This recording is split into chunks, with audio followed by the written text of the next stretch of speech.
everybody, we're still a few minutes away from starting, but I think I inadvertently hit the live button.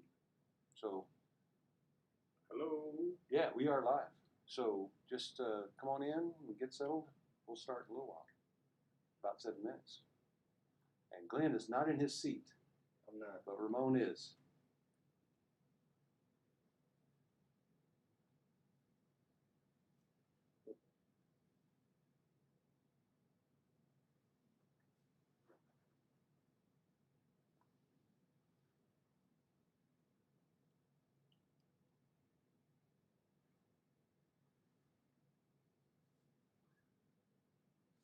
Bring notes. I always take notes, Roger. This is my journal.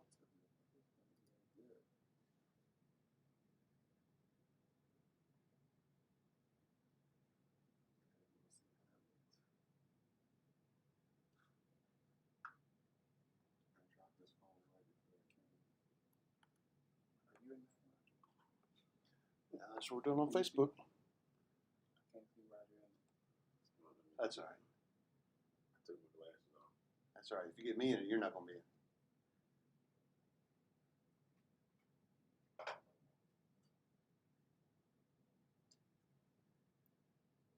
Two minutes to go.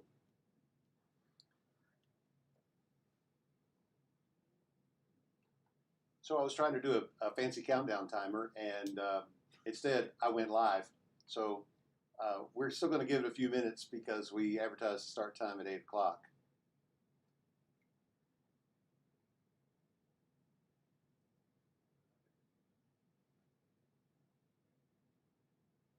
Good? You going on Instagram? Am I? No. You're not going?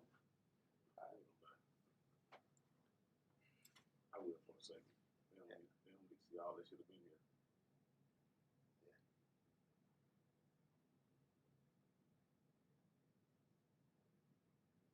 All right, let's check your camera there, Glenn. All right, I got you. You're a little bit in Ramon's. That's how he does. Yeah. I mean, yeah. Man, if I can get in Ramon's Maybe in the space, spotlight, I might be all right. Then I can do about it. All right. People get us mixed up all the time. I was telling you. Really? Check my bank account, check his, you know the difference. He got way more money than me. Oh, that ain't, you ain't Ramon. You got some All money. right, it's 8 o'clock, and thank you for joining. I'll tell you a little bit about how this started. I was actually sitting up in Chattanooga about a month ago, and I was having a long conversation with Chip Cagle, and it was interesting. We were talking about what's going on in America, and both of us, of course, were concerned. And I said, you know what, Chip, in the morning I'm going to call Ramon, and I'm going to ask him, you know what, I think I'm going to call Glenn too. And I just want to find out what's really going on from a couple of men that I know, I love, I trust, I've known for a long time. They're not going to come at me with some slogans or some political stuff or try to make me become a communist or anything like that. They're not going to do that because I know these guys. And our value systems are the same, and I consider them dear friends. So the next morning I was driving back from Chattanooga, and I was thinking about that conversation, and Ramon called me. And so we were talking about something else, and then I said, hey, Ramon, take me on speakerphone for a minute. I want to talk to you about this. And the next 5 minutes, Ramon filled my ear, and it actually, Ramon, it kind of changed my life. It changed my perspective right then. I already, had the heart, but I didn't have the know. And what we're going to do tonight is we're going to help white people know. All right? That's what we're going to do from people that you can trust. And I may ask a few questions. Everybody hold up your notes like Judge Amy Coney Barrett did. We don't have any notes. There's no script. I got nothing in front of me. But, we all read widely and we think about the issues. And these two gentlemen are brilliant. And it's an honor for me to be friends with them. So I just want to throw it out there. And we've got cameras set up so that we can do the cameras one at a time. But I think if we do this camera, Glenn's a little bit in that one too. So Glenn, lean up there. That's all right. Oh, okay. So okay. everybody say hello to him, man. Tell us a little bit about yourself. Because there may be some people here who don't know you. Well, thank you, Roger. This is a great opportunity for us to talk. And I'm glad it's you me and Glenn, because I think we can have an honest conversation without the BS, and the conversation is part of what's going to be the catalyst for change. We got to have open and honest conversations. Yeah. So I'm Ramon Tookes, born and raised right here in Atlanta, and been at this real estate thing 26 years now. And so I love people, I love Atlanta, and I want to see everybody build wealth. And the only way we get to build wealth is what we'll be talking about tonight. All right, Glenn. Glen Glasper, born and raised. Well, I'll say I was born in Detroit, but I was raised when I moved to Atlanta. Or I'll say I grew up when I moved to Atlanta. Because I had the privilege and the honor to be able to be thrust into a new way of life by hanging out with gentlemen like these guys. Love my city from where I'm originally from, Detroit. But in many cases, because of the environment that I was in, I wasn't challenged. And getting myself out of that environment, getting into a new environment, I was then challenged to grow up. And I've been in real estate for now 22 years. And I say that because, I figured out a whole lot of ways not to do it. Yeah, brother. Yeah. Made enough mistakes to figure out, there's one or two or maybe five things that if I do it right, I'll do it well. So, but I want to say this is something that I believe is very necessary.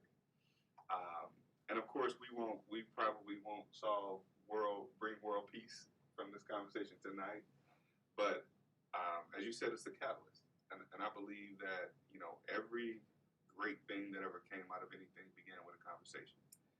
And I just feel that it's an honor to be a part of this conversation and hopefully bring about some change. Yeah. I don't think any of us are under any illusion at all that we're going to bring complete racial healing as a result of this conversation. But I'm optimistic. I tell you what I've been praying about is thinking about this. And believe me, I've set up some nights since we planned to do this. There were some nights I couldn't go to sleep. I was wondering what we were going to talk about. I was wondering what the reaction from people might be. And a couple times I got a little nervous. But and maybe we'll go into that later on, but maybe not. But what I'm hoping is that people can see reasonable individuals having a conversation. We may end up saying some things to each other tonight that we don't agree with each other on. But How do you get change if you agree with everything? yeah, but you know what? I also know we're going to walk out of here as friends. Absolutely. Yeah. That's the one part I know. So that warms my heart and makes me excited to get the thing going. So I want to lob out a question, and just to get the conversation started. And here's the question: what is going on? Why the explosion in 2020? Now we all know that it all happened as a result of the George Floyd disaster, but how did this result in an explosion? And tell me what's going on. So it's not an explosion. One, we are sitting still, so we see it. But this is nothing new to us. George Floyd just so happened we watched it for 8 minutes and some change, but it's been happening forever. So when we talk about police brutality, or I'm gonna call it the fear, because there's a syndrome, and I want to talk about that tonight, that most black people have with the police, even as kids. Even right now, Roger, if police gets behind me, I know I got license, insurance, good tag. I feel like, what the is he behind me for? And we all got it. When I talk to my friends that are white, Asian, they're like, we don't feel like that. But we all feel it. It's like, it's a syndrome. We don't know. Again, it's some kind of, I don't know what it is, Roger, but this is not new, what we see. What is new is, it's more social media. You're seeing it more in our face, unfortunately. But I have experienced what we see now all of my life.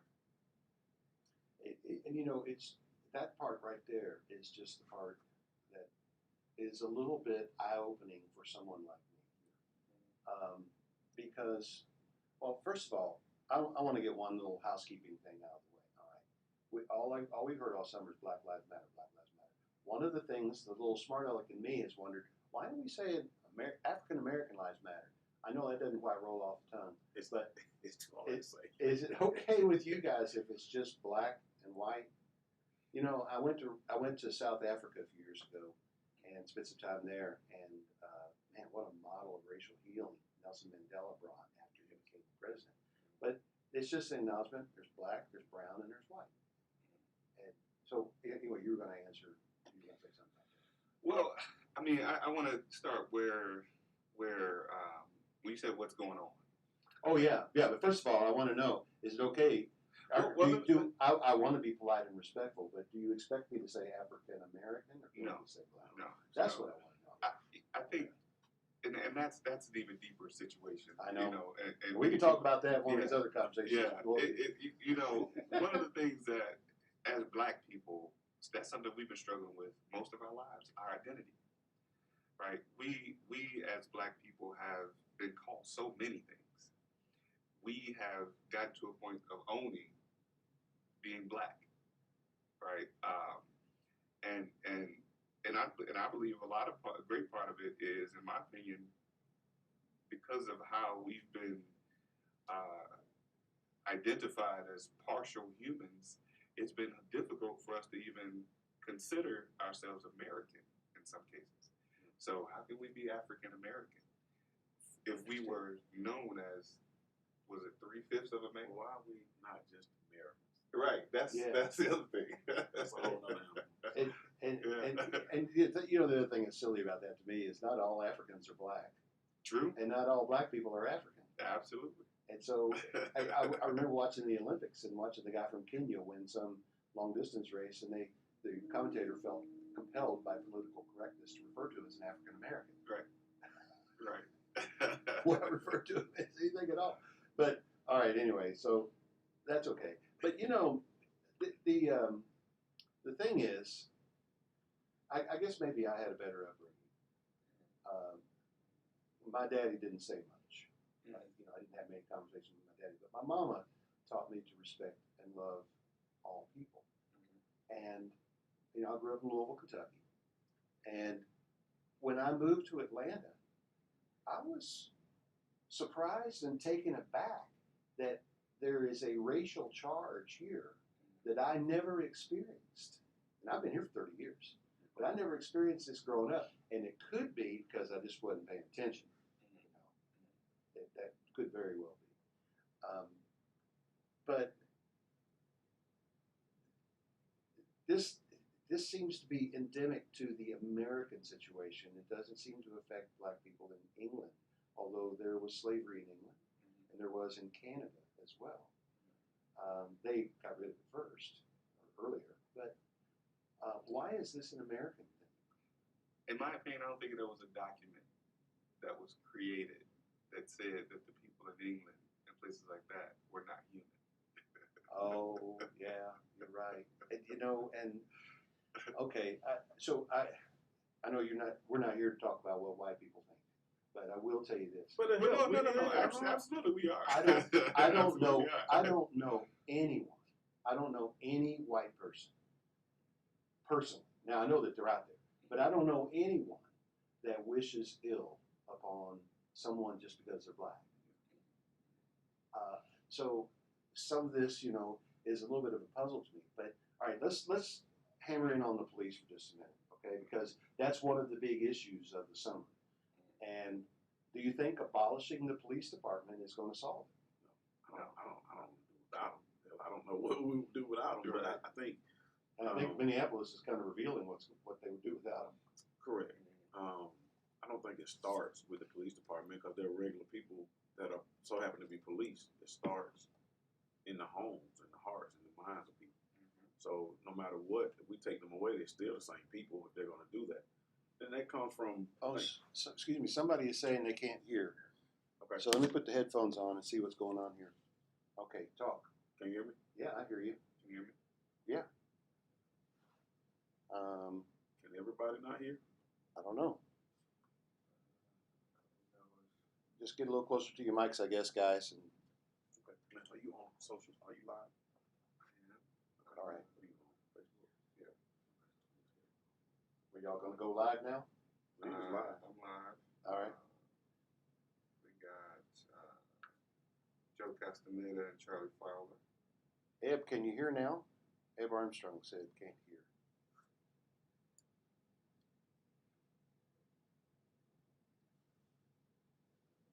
It's good now. Okay. Okay. All right. Let's just focus on getting closer to the microphone. Okay, cool. That's fine.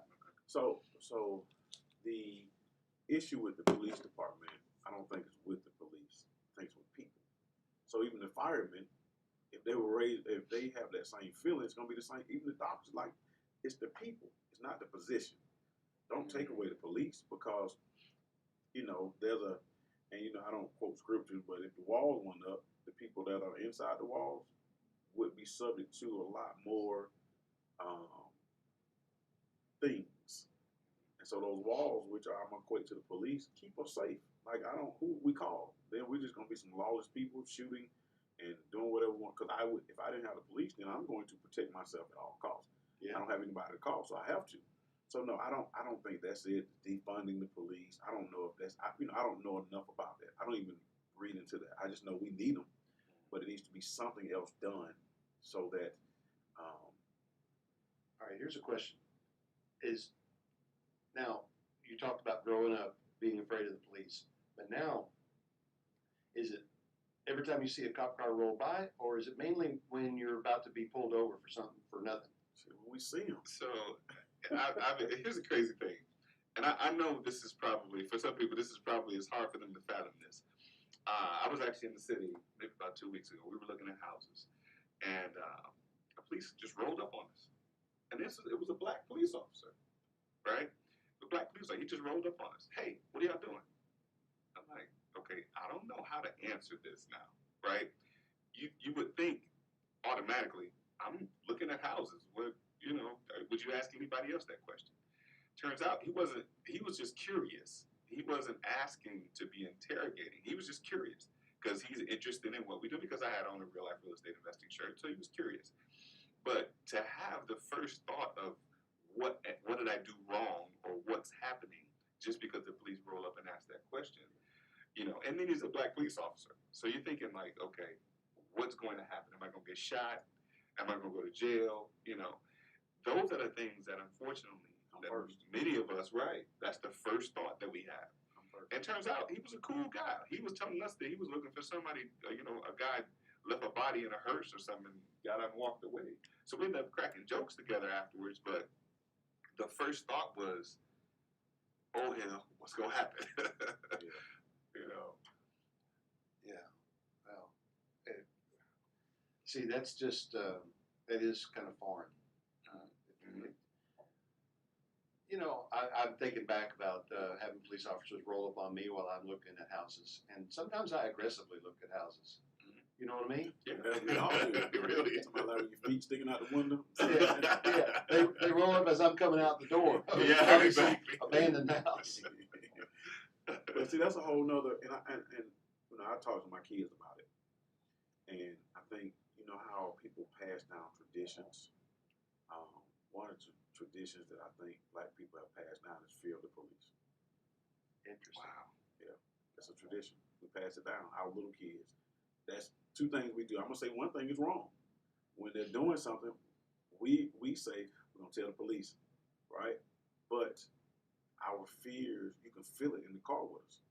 The kids can feel it. You can feel it, Roger. If you're in the car with me and you're a little kid, we watch our parents. If a police pulls up, we are nervous, man. I don't care who. Most men, most women are gonna tell you it's one of those things.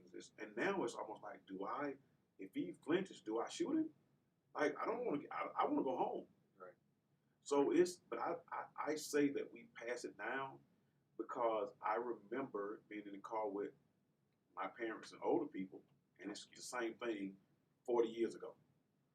I'm sure for them, when they were kids, can you imagine in the 50s, the 40s, what it was like in the South? Right. Riding from Alabama to Atlanta, like my people from Carrollton or Birmingham or whatever, riding down those little back streets. Can you imagine? So if a kid was in the car, it's automatically, okay, the police is somewhere near. So it's in us. And I don't know how you get it out. Well, that was going to be my next question. How can, when I was a kid and I was doing something wrong, my mom didn't say she was going to call the police. She said she was going to tell Daddy. And that was enough to straighten me up most of the time.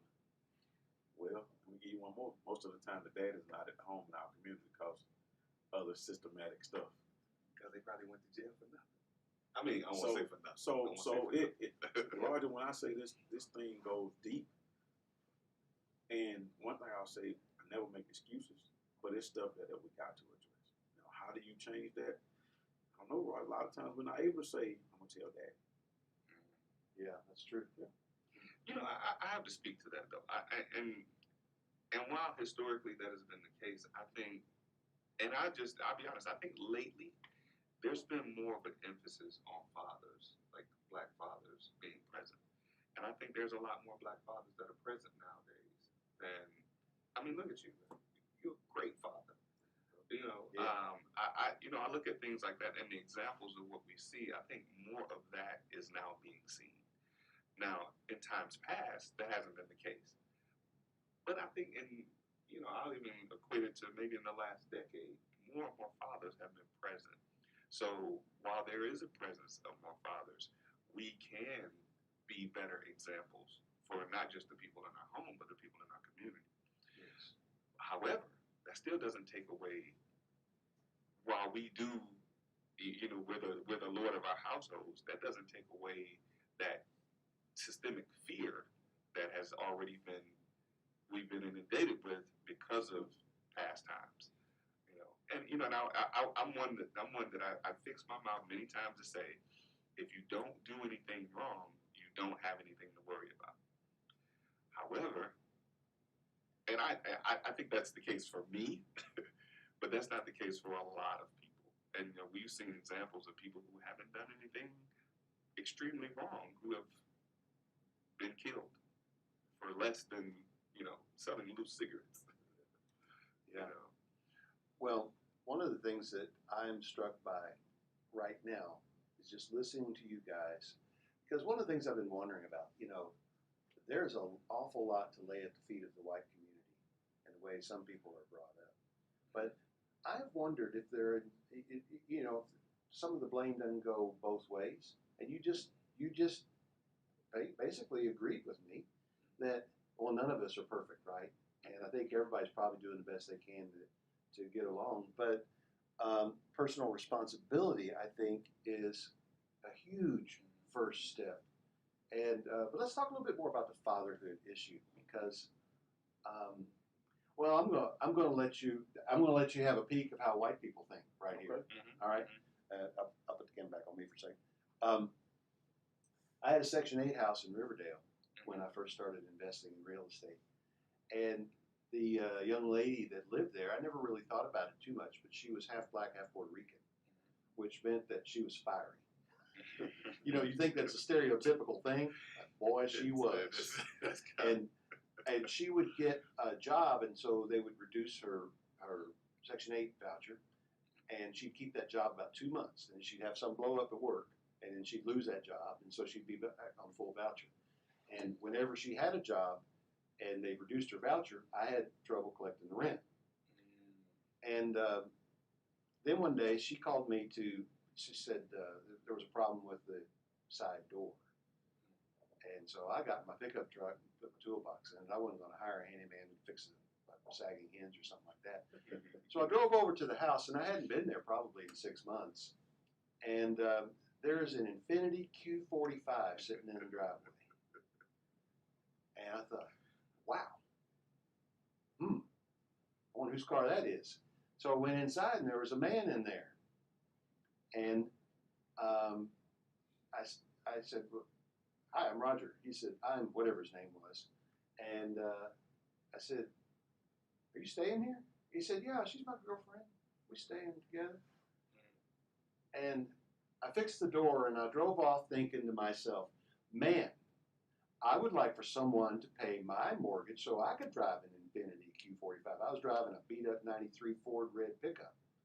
And so I think, I'm not a resentful person, but if I was, a seed of resentment could have been planted right there. And then I had another Section 8 tenant one time who basically my taxes were paying the rent. I get this, but I'm still glad for Section 8 selfishly because the money comes in pretty regular. But this lady, this was back when my TV set was a 32-inch tube TV. It was about as big as you could get. And she had the gall to call me and ask if she could mount a plasma screen on the wall in their living room. That's back when plasma screens were a lot of money. And so, that was my introduction to maybe the real world of people just kind of playing the system, and people given a built-in motivation to not get married because obviously he had money to have an infinity, and if they got married, she wouldn't have Section 8. Is that what you're talking about? Systemic issues? Tell me what you're talking about. So that's part of it, Roger. I had a conversation the other night when we was talking about the black women feeling protected, right? Yeah. And there was a guy that came on. He was talking about choices, and he's hard on choices. He was like, "It's your choice to live where you live. It's your choice." And in a bubble, it's some gray in there. But I understand, man, that we all make choices. But I back up. I believe in God, and sometimes I have my questions about the stuff that happens to black people, and in general, with some stuff that happens, I think is out of our control. But when I say we have choices, those kind of choices, it bothers me too. I would think the people that have had better shoes than us, Roger, that's something else. We got to keep teaching. That's why we do so much financial literacy. That is one reason why. Because here's another thing. One of the 1,000 reasons I admire you so much. The generational piece of it. Literacy. The generational piece of it. Until you've lived in it, it's hard to understand it. I've been truly blessed. I was born right here across the lawn. When I was born, my mother was 18, and we stayed in Capitol Homes. They said the only reason I wasn't born at Grady because she was leaving Techwood, going, and just didn't quite make it to Grady. And we joke about it, but same thing. But what I can say is my parents, although they lived a certain life, they put enough in us they put a lot in us. My father was a great man that put a lot into us. My grandparents were great people. And it not only made us feel a little bit protected, but they also told us that we could do it. So that piece of it, not many people get that though. I had friends right there. There was nobody telling them that you could be anything that you want. We got it every day. I got it every day. My grandmother used to say, man, you could be like, and we heard it, but it's so many kids, Roger, that have never been told that they can be any. As a matter of fact, here's something that you hear. You ain't shit. Your daddy ain't shit. You ain't gonna be shit. You hear it from your parents and the teachers. Unfortunately, I've heard teachers tell and that's where I think the difference lies in a lot of people's households is what is being told to them. Your mom is mad because your dad is gone. There's a lot of things that go into that. And I go back to, we can talk about systems and no excuse. But for me, Roger, I was told positive things on a regular basis. Fortunately, for most kids that were around us, they didn't get that. And that will lead to what we see. And it's frustrating. That will lead to that TV on the wall instead of some earnest money somewhere or some savings somewhere. They don't know about earnest money. They don't really know about the savings. You never seen that. You never seen that, right? You never seen that. Until recently, you never seen anybody target the black community and say, this is financial literacy. Past 15 years. That's it. Are we making any progress? I believe we are. Maybe 2 steps forward, 1 step back kind of progress? Well, I wouldn't say necessarily that. I would say, and this is my opinion, I believe because of, and this is my optimism speaking as well. Yeah, nice, right.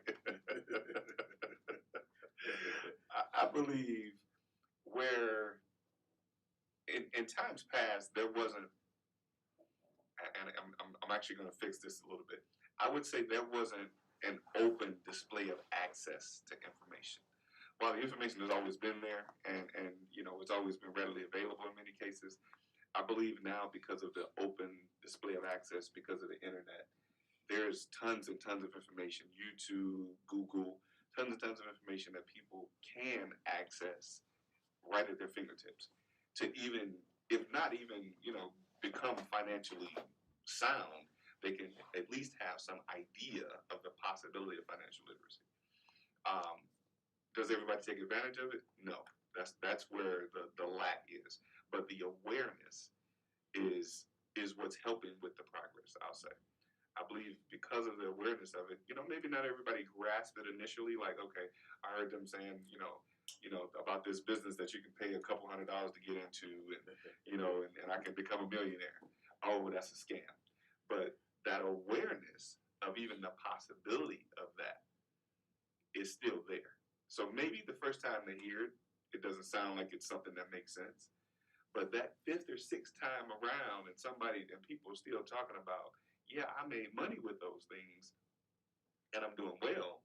There's still that seed that's been planted. Well, I think the scam seed is people are innately skeptics anyway. Like, everybody's skeptic about everything.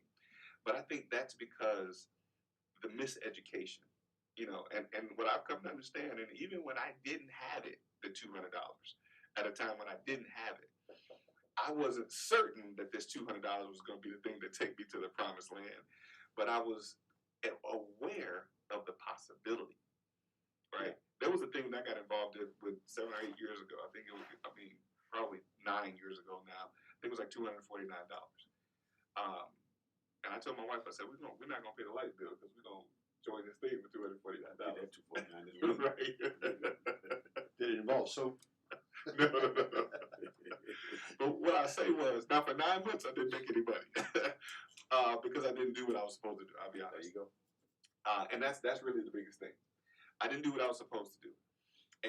But what I did have happen to me is that my mind shifted. Like, okay, you're not doing what you're supposed to do. And now, of course, I didn't take responsibility for that then. But you still hanging around all of these people that are doing what they said they was going to do, and they're making it happen for themselves. Like, now you should start listening to what they're doing if it's working for them, instead of having that mindset of, oh, it doesn't work. Well, it's working for a couple thousand other people. What's wrong with you? Yeah. It's not the situation. And I'm talking about even from an educational standpoint. I mean, and I'm gonna use this as an example. How many people come to Flipology that you probably never hear from again, that never do it? 95% of them. Right. 7% of them. We all know that's that statistic. Yeah. And it's not because the awareness. I mean, when we're talking about progress, I think the progression is there because of the awareness of the information. But the application of the information is where we're not making progress. But maybe a little progress is being made. Yes. I think so. Okay. Well, you guys are playing a big part in it, I know. All right. Eb Armstrong, one of the comments, white people should use their white privilege for good. Let's talk about white privilege for a minute. All right. So I'm gonna let you talk about that one first. Well, no, because the first thing, you are talking to a guy who may be the only person that you've ever met who grew up in a double wide trailer that had a detached family room. My dad got a little money in his business, and he built a family room, but it was 22 feet between the back door and the family room. And all kinds of weather, snow, rain, sleet, or whatever, we would walk across a board through the mud to get over to the family room. Can I say something about that, though? Yeah. Now, Roger, I love you. Yeah. But that doesn't negate white privilege, though. I know. I understand that. Okay. It's just when you start talking about white privilege, I don't know if I've ever really felt it. Okay. Because, as a kid growing up, I had 2 pairs of pants. You didn't make yourself conscious of it. Well, I had 2 pairs of pants, school pants and church pants. Mm-hmm. And God forbid I get my school pants dirty during the week. I had to wear them to school dirty the next day. And so, now I've done all right for myself. And also because I didn't have any financial literacy, I lost it all. And now I'm starting to do all right for myself again. But in all of that, I have never received one penny from the government. I've never applied for any financial aid. I've never received any financial aid. No one's ever paid off any of my debts. No, everything that I have is something that I work for and got. So I'm still not denying that there's white privilege. I just want to know what it is. So let me, and you're not taking no problem. Yeah. So let me say, consciously, subconsciously, white privilege is something that, yeah, Roger, you probably don't pay attention because you truly are a good-hearted person. That you have white privilege. Let me tell you why. I'm gonna show it to you one day. All right. White privilege are things like, as a kid, we walk in the stores, and that's when they just say we're gonna follow you around, right? When the white kid walked in the store, because I had a little white friend that stole everything. I that was you put going in to his hand. Like literally, like he would, and I'd be like, "What the hey man? Like my grandma gonna kill me. If we get caught and you got that bag of chips and those now laters, she's going to beat me to death." But guess what? They would have their eyes so glued on me that he would walk in and walk out. As a kid, we saw it. As an adult, right now, Roger, I'm gonna give you one. All right. Me and you can be standing in front of a property. Every person that walks up is going to walk to Roger. We can play the game, Roger. They're not gonna walk to me. It could be my property. They will walk to Roger. You know why? Because in people's mind, we're not supposed to be owners. We're supposed to be whatever that is. That's blacks and whites. That's blacks and whites. That's things like that, Roger. And those are small things, man. You know, you can start talking about the banking world. You seen lately they've been talking about the appraisals, take your black pictures off the wall, take Obama off the wall, take ML King off the wall. They've done it over and over. If you take those pictures off the wall, the appraisals appraise the houses more because Really? Yes. What about the African Queen? I've seen a lot of those. Take them out. Take it all out. No, seriously, take it out. I always thought those were funny as Black Elvis paintings. You know, the Black Velvet Elvis paintings? Yeah. That and the African Queen paintings is so, Different. come on. Yeah, no, it's not on my wall. But those things, Roger, and same thing. I mean, you can go court. Like you see it. It's a privilege. And whoever said that, I think one of the solutions is, and some people are going to disagree with me on this, until we all figure out a way to make it fair. And it's my argument is some people, they don't say anything, but you're not fighting against the injustice. You're not fighting to make it fair. Until we're even, or whatever you want to call it, this world never gonna be right. Never. It's going to be, and the powers to be probably want it to stay that way. Unfortunately. If I can add in here, one thing I want to make sure that we clear up that, and I'm sure you feel the same way, that the misconception, I think, in many cases when black people talk about, or anybody else, not just black people, because there's some white people that talk to white people about white privilege. But I want to say specifically black people, because we acknowledge that white privilege exists, doesn't mean that we're looking for a handout, right? We don't, like some people think, because we think that white privilege exists, No, that means, I want a handout. that means, okay, yeah, it's unfair. It's unfair that it exists. And I don't know about a solution for that, because that's innately in the minds of people who in some instances have a superiority complex, right? And I think what if there is going to be a solution, I believe that people who let me make sure I say this again. Just because we acknowledge that white privilege exists doesn't mean that we think any less of ourselves, right?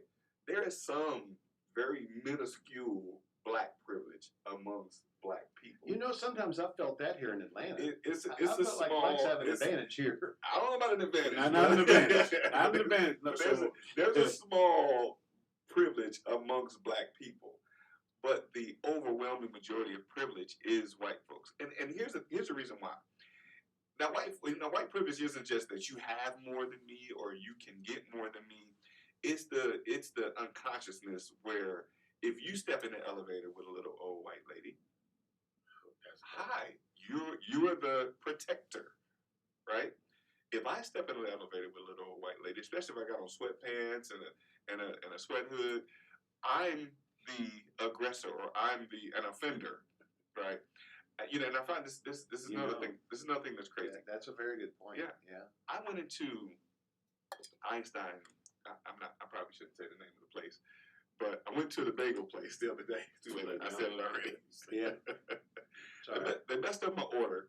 I called ahead. I'm on my way to church. I called ahead, tell the people, okay, I'm on my way to pick up my order that you messed up. Okay, Mr. Glenn, we'll have your order ready when you get here. Mr. Glenn over the phone.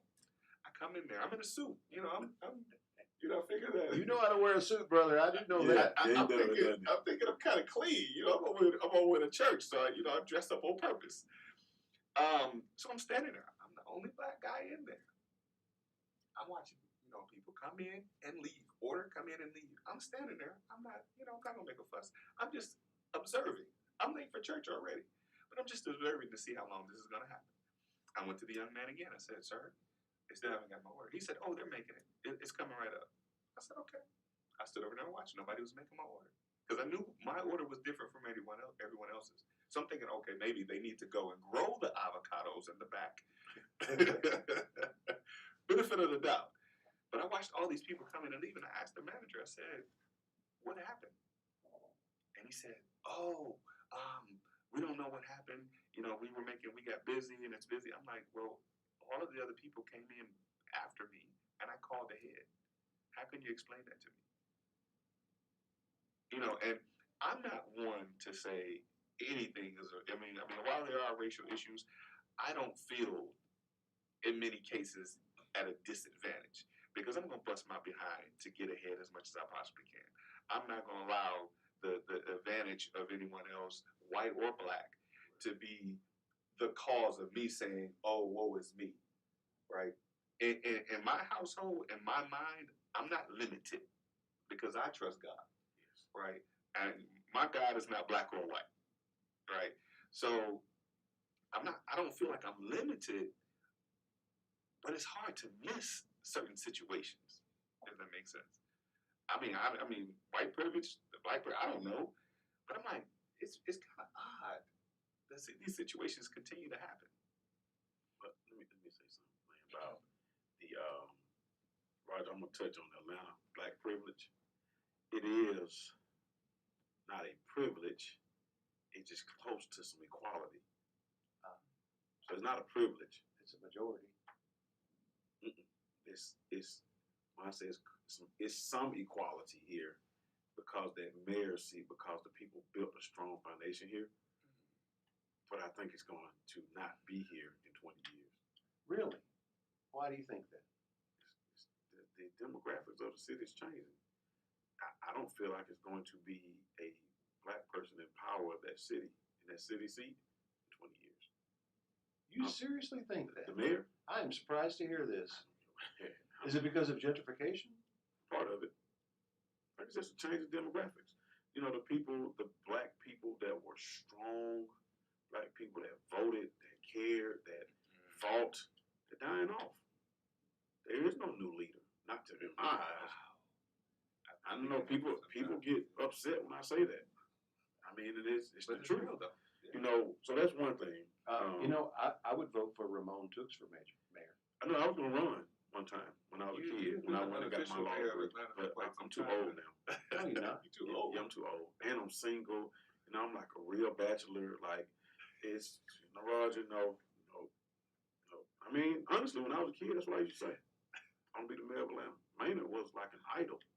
Imagine that as a kid, you saw Maynard Jackson, right? This jolly, wealthy. Actually, I know how you feel about some of the issues. I would actually work in your campaign. Wow. I think it's we kicking it off right I here. would volunteer. I would volunteer to work in your campaign. Give me the next mayor or thing, then I run. Okay. All right. Be It's like Kanye. official. Be like Kanye. I think you go a lot further than Kanye. Yeah, that didn't last very long. Kanye got some money. But let me say this though. Here is when we talk about a solution. I'm gonna give y'all a solution, but I'm gonna tell you something that bothers me inside of me. And a solution is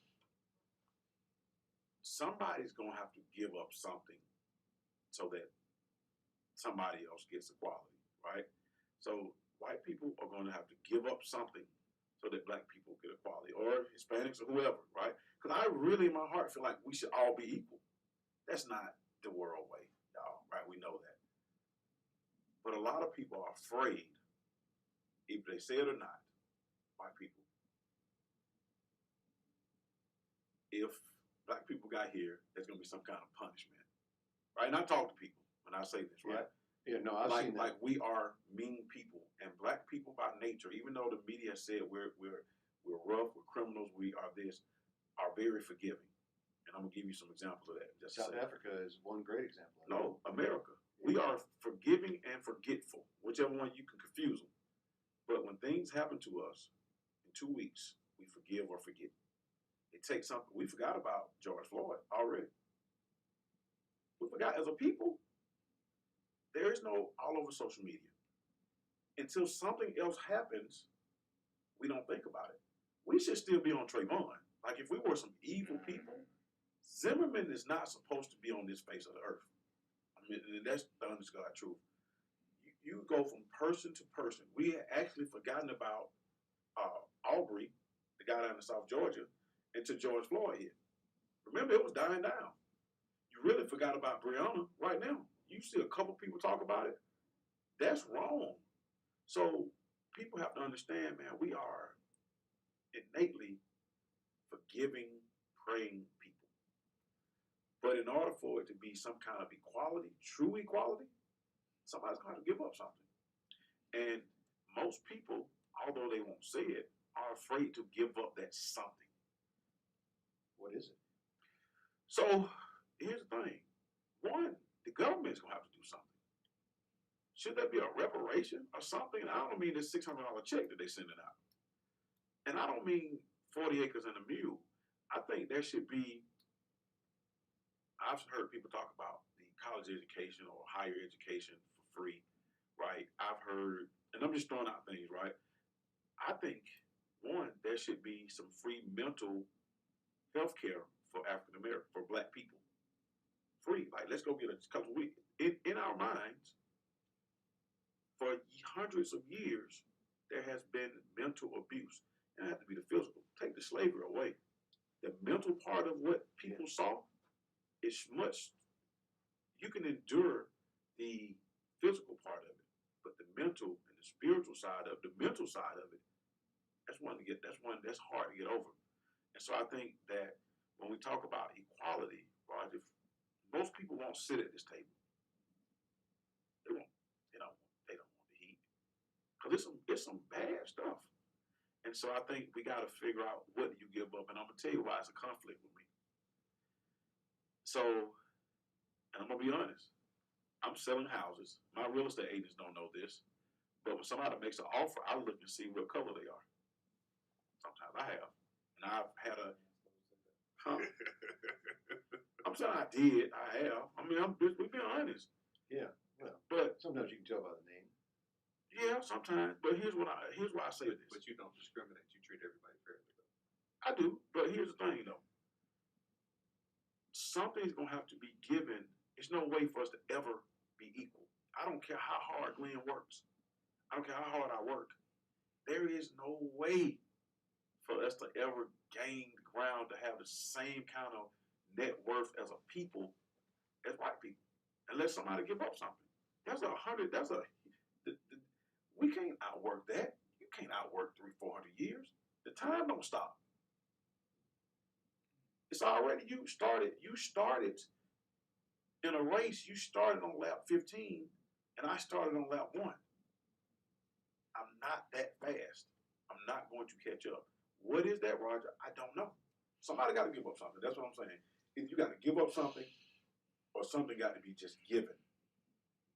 And I don't like the word giving because it makes me feel like I don't want you to give me something, but it's got to be something. And people, we can come up with solutions, but it's no way to outwork the system. There's no way.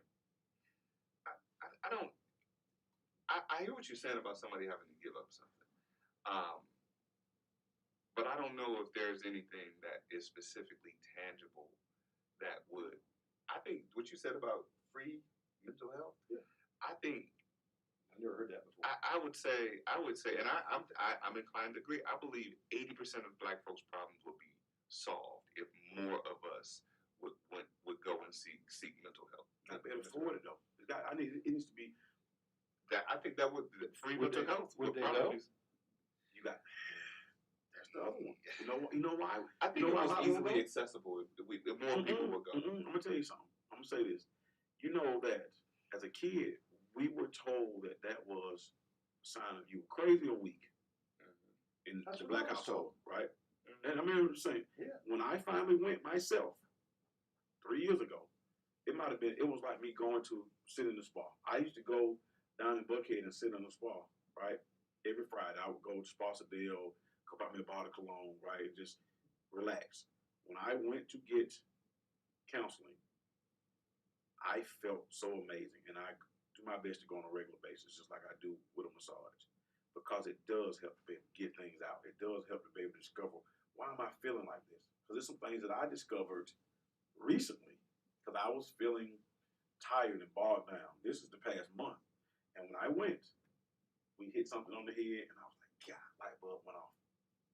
And what it was is, I'm single, and so I have a nice size house, but they say it looks like a big apartment. It's gray with white wall. It's gray walls, white trim, and I don't hang pictures. It is. And what she told me was when you walk in the front door, decorate it. Just decorate it. So when I walk in, I don't feel drained. I walk in, and it's like, oh my God, I'm at home. You know what I mean? Yeah. So things like that help. But I'm gonna say this though. Like this studio. So correct. Yeah. You feel Stuff on the wall. I am in a great studio. But I'm gonna say this. So financially, there's something else that can be done. If it were not for affirmative action, a lot of the contracts and stuff would have never been. So that was something that was very helpful. And you see it in Atlanta.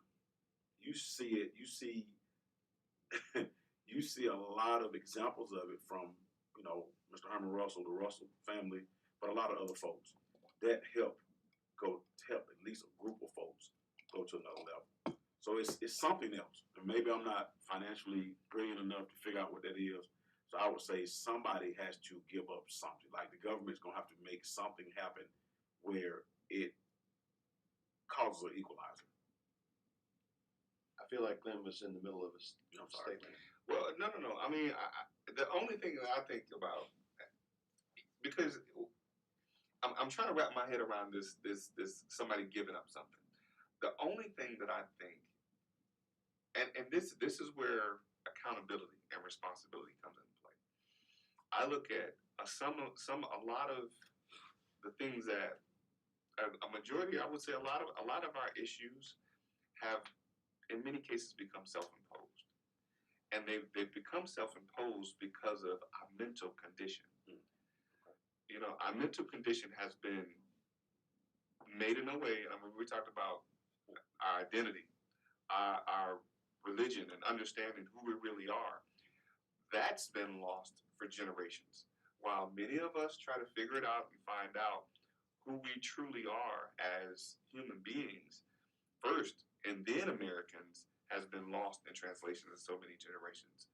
And in trying to figure that out, a lot of us, those mental issues, and we're talking about the abuse of slavery, the mental abuse of inequality, and having to fight for our rights to do something as American as vote.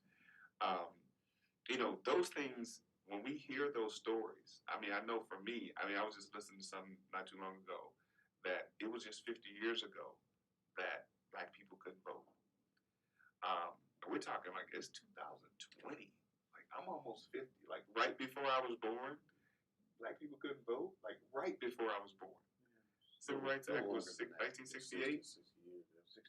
65. 55 years. Yeah. So I'm like, wait a minute. How is that? How old are you, right? If you don't mind me asking. 61. Are you, Roger? So in your lifetime, even though you was only 5 or 6 years old, in your lifetime, there's been a time where I could not vote Or eat at the counter with you. or sit at the counter with you in your lifetime. Yeah. Picture It's crazy to me. that's what I'm saying. Picture grandma telling, and grandma is 45 years old nowadays. Let's keep it real. I picture great grandma telling grandma, and grandma who's 45 years old telling the kids these stories. All of that mental illness is being passed down the generations. You know what I mean? Yeah, well, I saw the movie The Green Book. Yeah. And Yeah. I also Yeah. plan to watch the movie Driving While Black. That's on my list now. I just read a review of it. And that is a window just to kind of, even Driving Miss Daisy. Remember that movie? Yeah. The one scene where they're over in Alabama on their way to New Orleans? Mm-hmm. Yeah. Mm-hmm. Yeah. Okay, so a lot of those attitudes are still present, but no longer officially condoned by the government of the United States. Officially. Let me just add one thing, Roger. I'm sorry to cut you off. Go ahead. I apologize. That's okay. But picture this. Picture having that mental illness and then having an United States of a generation of other people. We'll say, well, not just white people specifically, but other people that say, it's not that bad, or get over it, or and not even those that are conscious of it. Those that are conscious of it will probably say get over it, but those that are unconscious of it will say, I don't see a problem. But your mom's mom never experienced that, and Right. to have and I understand it's ignorance. Some people just don't know. But then there's what I call willful ignorance. Some people refuse to know.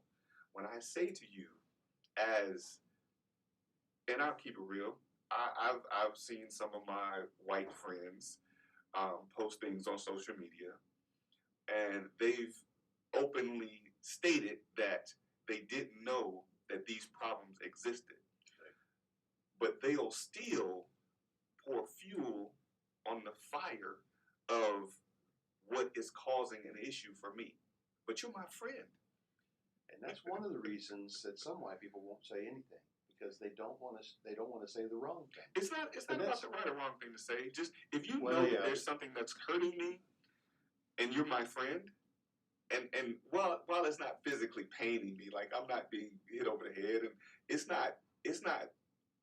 not physically hurting, but mentally, I'm having to absorb a lot of this, and I don't say anything. And I'll be real. Some of my white friends have called me up and said, Glenn, are you okay? I just want to make sure you're okay. And I appreciate that, right? But then there's others who I consider to be friends who will continue to pour fuel on the fire. Be who you are. I love you still. And you can't stop me from loving you, right?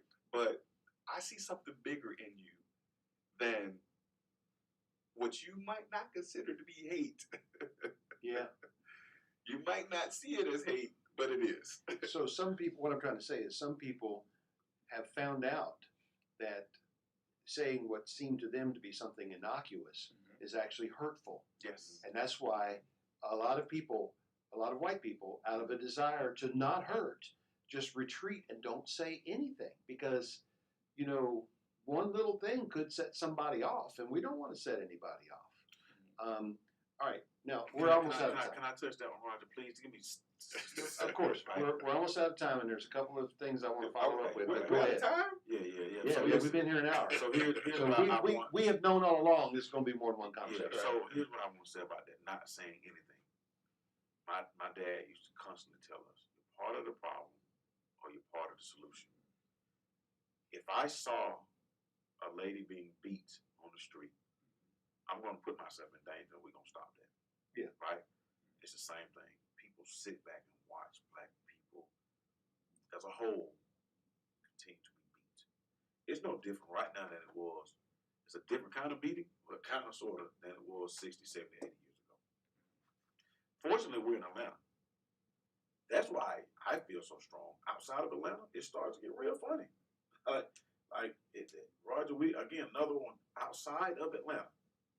When you step into another airport, it feels a little bit different. That's interesting. Yeah, and it's a shame actually.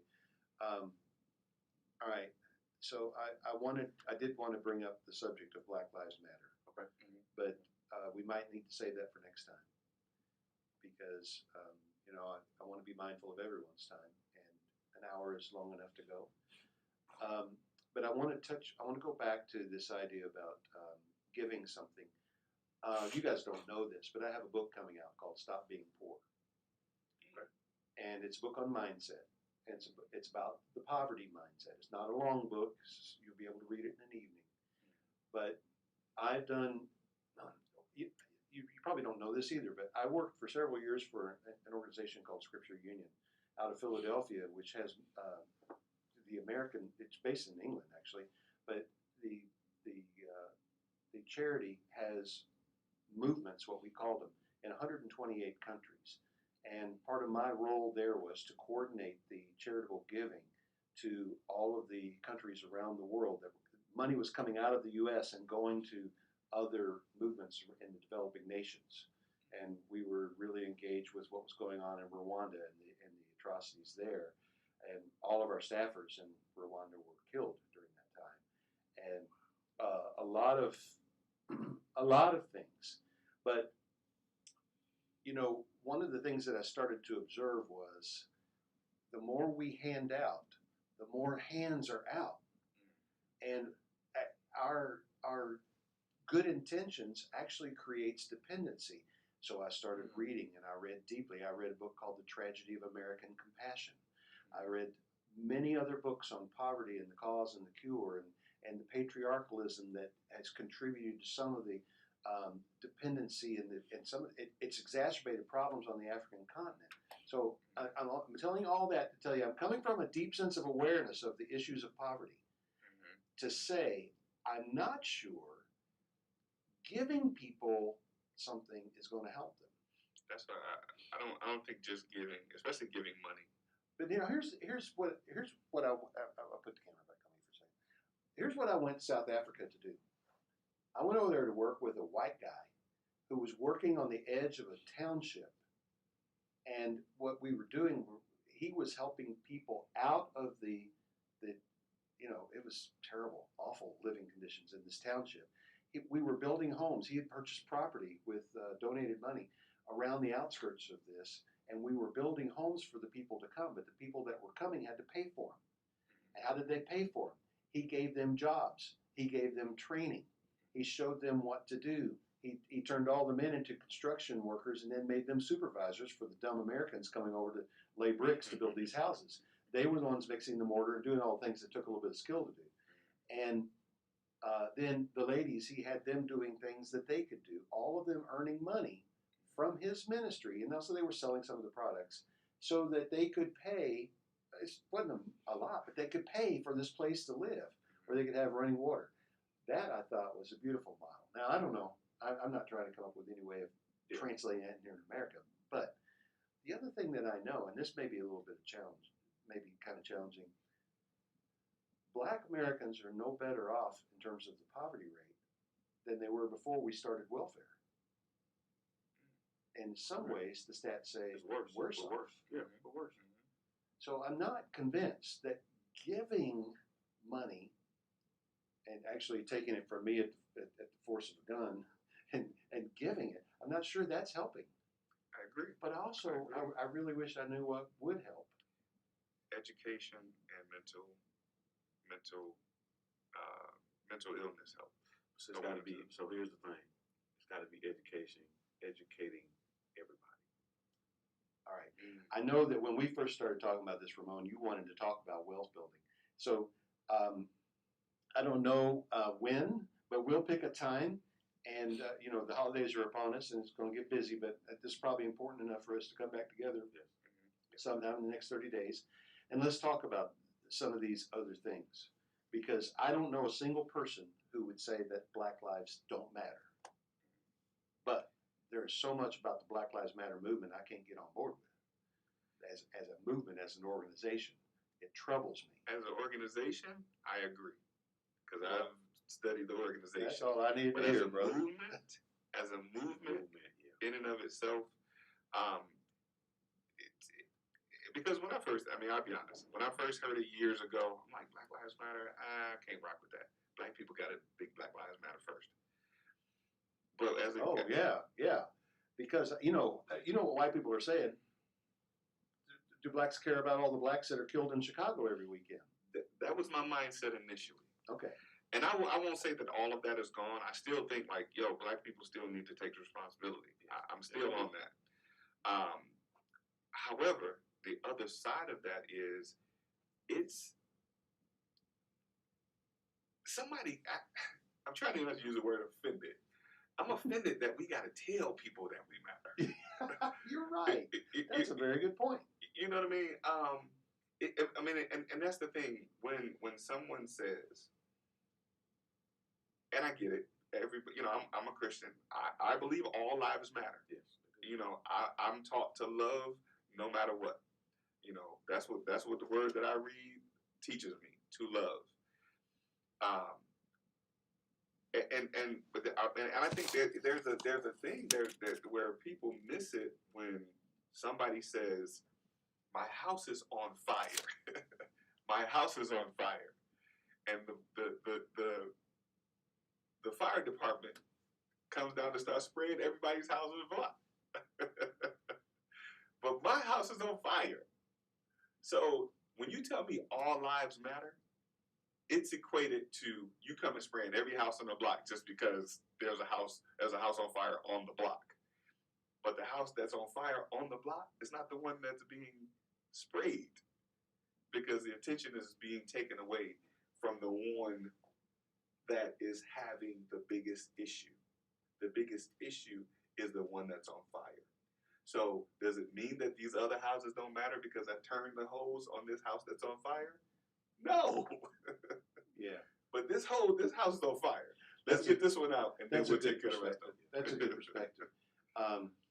And I can go right along with that, because I do think that we all agree that all lives matter. I just don't want to be told that I can't say that. Oh. Well. Here's what I say. Here's what I say. I do have a follow up on that though. Yeah. Here's what I say to that.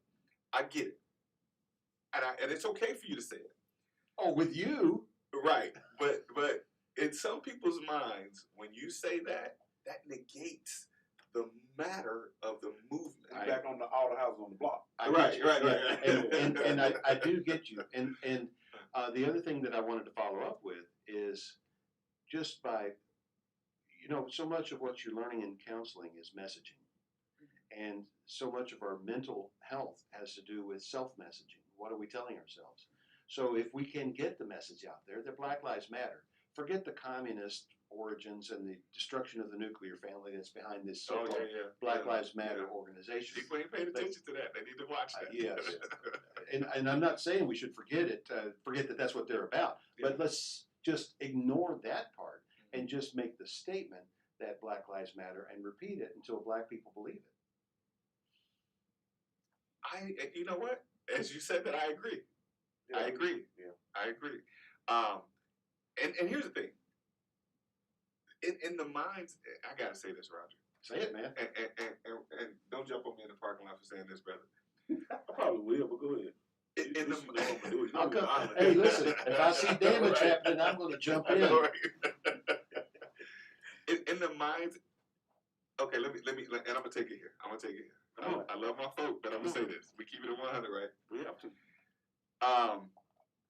My cousin on the block, who say stop snitching, is in the same group of people that's around the corner that says Black Lives Matter. But your cousin killed that little girl around the corner.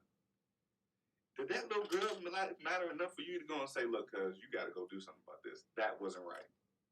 Am I making a point here? You follow what I'm saying? It's a whole nother episode, but listen. I get you. No. I got to say this right quick. What is happening, and I'm going to go back to the system. We talk about the fathers. I think that fatherhood thing in our community started to get rough around the 60s. The nucleus of that black family, because like they say, slaves will still get married. So we can blame it on slavery. They were still there.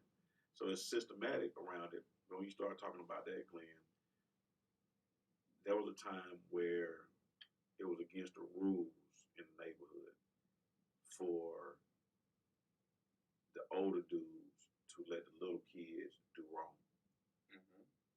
They call them the big homies, Right. the OGs. They can be like, take your butt to school.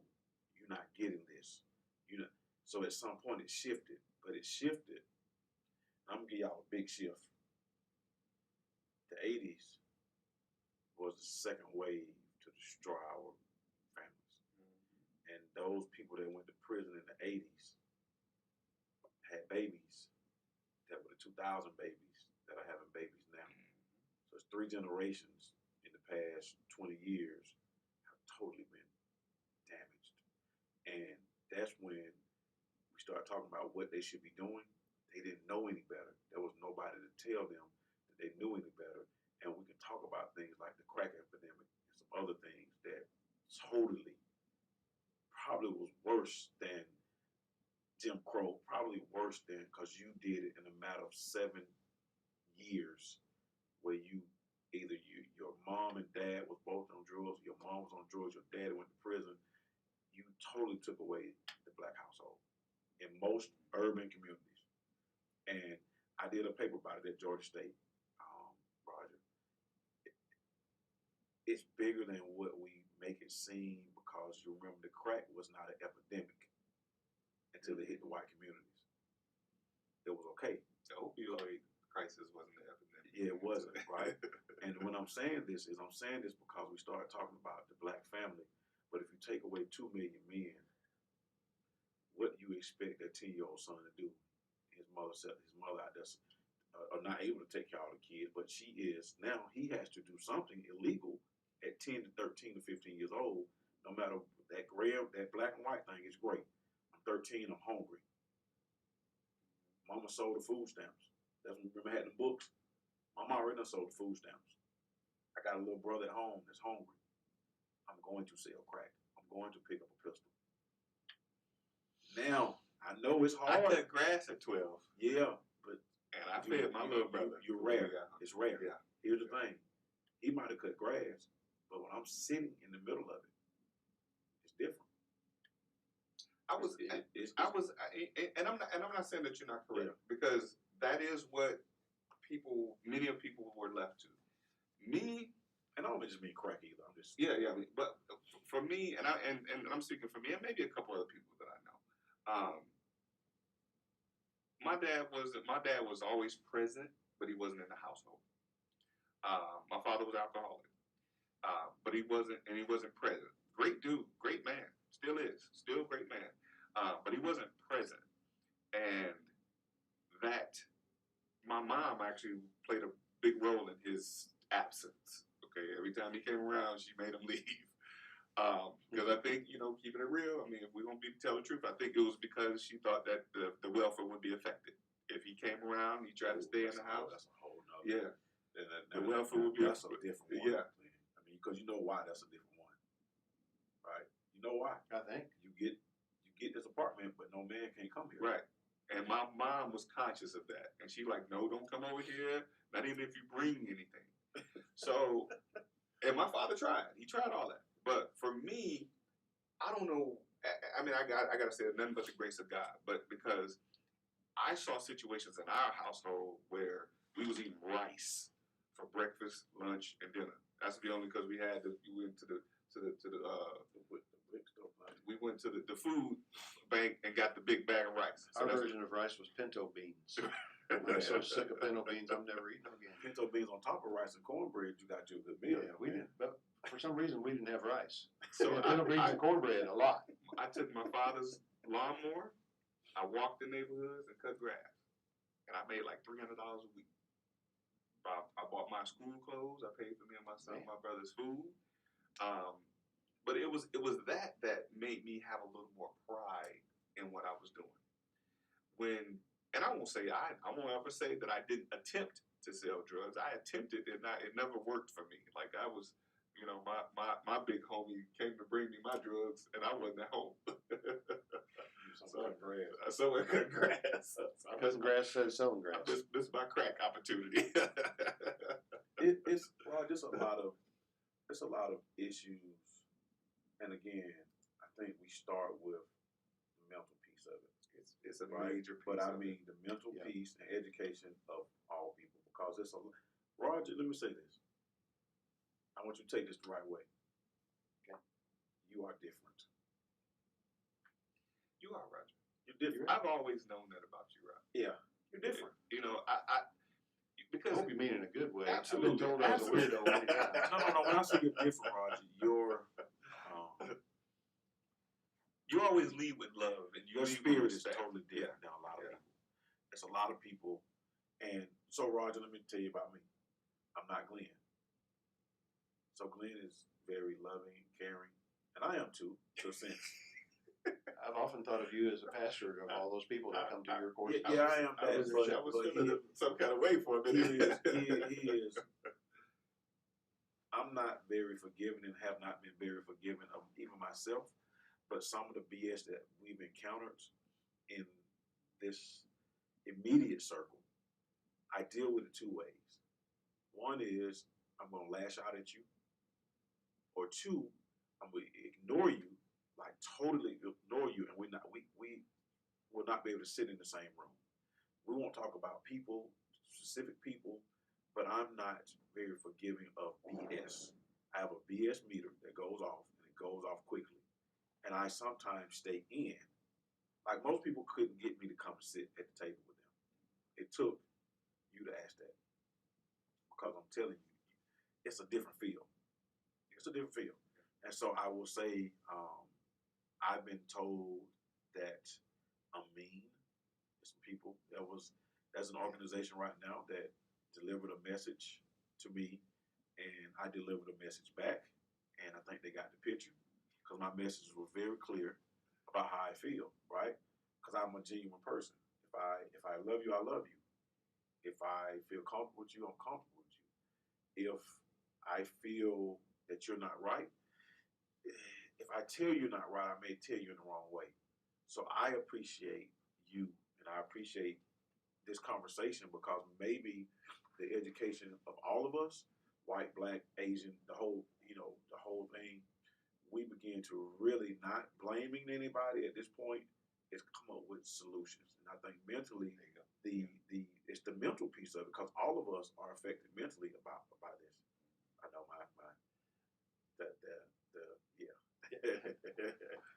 That's all right. Okay. Well, look, I think my camera has given up the ghost up there. I think it's pointing at the ceiling now. So that's what I was pointing at. Hopefully the mics are working. So look, let's do this. One of the things that I believe very strongly about is nothing gets solved by talking about it. So let's plan to have another conversation, and let's think between now and then about what are some really positive steps that we could suggest or throw out there or something. I mean, I don't have power, other than the fact that I'd have a few listeners to my show, and I'm willing to talk about it, but I don't have a lot of power to put into as far as political power or legislative or anything like that. But maybe the power of example, I don't know. But yeah, I know, Ramon, you wanted to talk about wealth building. Let's talk about that. Let's talk about wealth building and financial literacy and mental health and loving yourself, loving your community, loving your own people enough to take care of things. I'll tell y'all something that I believe since really my junior year in high school. I played on a suburban basketball team, and we played a school called Louisville Central, and they had a kid there named Rudy Macklin. You probably heard of him. He wasn't even the stud on their high school team. Yeah, he played for the Hawks.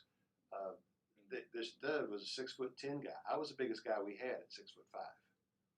They beat us 144 to 88 in a high school game. That's running the floor, buddy. Yeah, 144 the high But- school but game. yes. But, after the game was over, their coach told them to get on the line.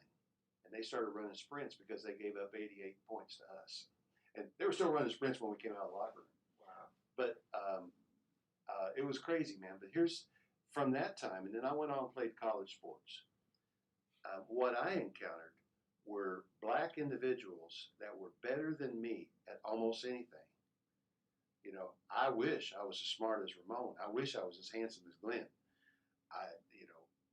There is nothing holding the black community back except maybe just believing they can go. Maybe. Okay, eliminating some of this craziness in the white community, all right? Well, So- Roger. What I'm trying to say, I'm trying to sign this off with a positive message. I think it can get better. I believe what you guys are doing can make a real difference. That's what I'm trying to say. I agree. Because I know it's stereotypical, but I sometimes tell people in my speeches I suffer from a birth defect called cock-a-jumping no goddess. You know what that is? That's the vernacular is white man can't jump. And when I got that too. when I got to college, man, I tell you what, I saw some athletes, but these guys were going to elite academic institutions, and they were also elite athletes, and much respect, and so maybe I don't know. I don't know what the solutions are, but I appreciate the time, and I appreciate you coming here. I appreciate you and too, like man. This has been good. This makes the night better. Definitely. Yeah. So Roger, thank you so all much right, for this. we're gonna talk about wealth building, mental health, and financial literacy next time we get together. You writing that down? Yep, Ramon? I got you. Good, because I ain't taking any notes. All right. Hey, thanks everybody for tuning in. I'm going to go ahead and sign off from here because my camera has disappeared up there. And we really appreciate all of you. And we'll be back. We'll publish again. We'll let you know when we're going to be